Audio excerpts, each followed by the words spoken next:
क्या आपने कभी एक ऐसा झूठ बोला है जो आपका ज़मीर रोज़ रुलाता हो?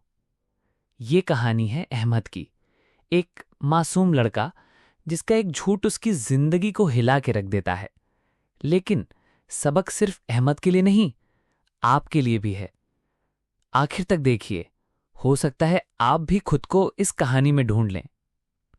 अहमद 14 साल का स्कूल बॉय अपने दोस्त बिलाल के साथ ग्राउंड में क्रिकेट खेल रहा था।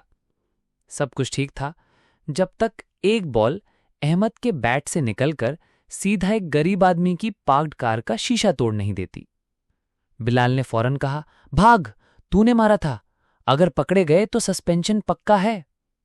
अहमद घबरा गया, उसका दिल जोर जोर से धड़क रहा था। बिलाल ने कहा, कह देना किसी और ने मारा था, वरना मुश्किल में आ जाओगे। और अहमद ने सोचे बगैर झूठ बोलने का फैसला कर लिया।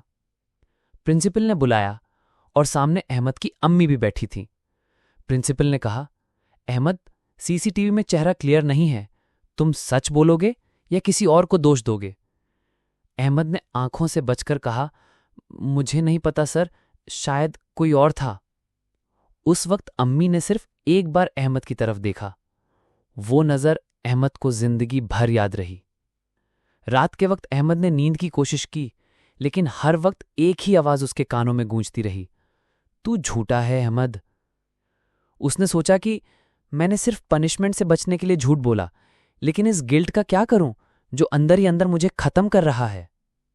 अगले दिन अहमद ने हिम्मत जुटाई और प्रिंसिपल के ऑफिस गया। आंसू भरी आंखों से कहा, सर, बॉल मैंने ही मारा था, मैंने झूठ बोला था, मुझे सजा दे दीजिए, लेकिन मुझे माफ कर दीजिए। प्रिंसिपल ने कुछ देर देखा, फिर बोला, अहमद, तुमने गलती की, लेकिन ईमानदारी से मानकर जो तुमने किया वो सबसे बड़ी बात है। जब अहमद घर आया, अम्मी ने उसे गुस्से से नहीं, प्यार से गले लगाया। उनकी आंखों में आंसू थे, लेकिन वो आंसू नाराजगी के नहीं, फक्र के थे। अम्मी बोली, बेटा, अल्लाह भी उन्हीं लोगों को पसंद करता है जो अपनी गलती मानते हैं और सुधरते हैं। अहमद ने कहा, अम्मी, दोबारा झूठ नहीं बोलूंगा, कभी नहीं। दोस्तों, इस दुनिया में सबसे महंगी चीज होती है आपका ज़मीर।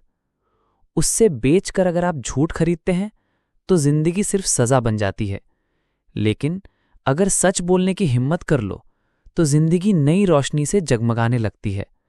अगर आपको ये कहानी पसंद आई तो लाइक ज़रूर करें, सब्सक्राइब करें गिमनी कार्टून चैनल को, और कमेंट में लिखकर बताएं कि आप कब झूठ बोलकर परेशान हुए थे।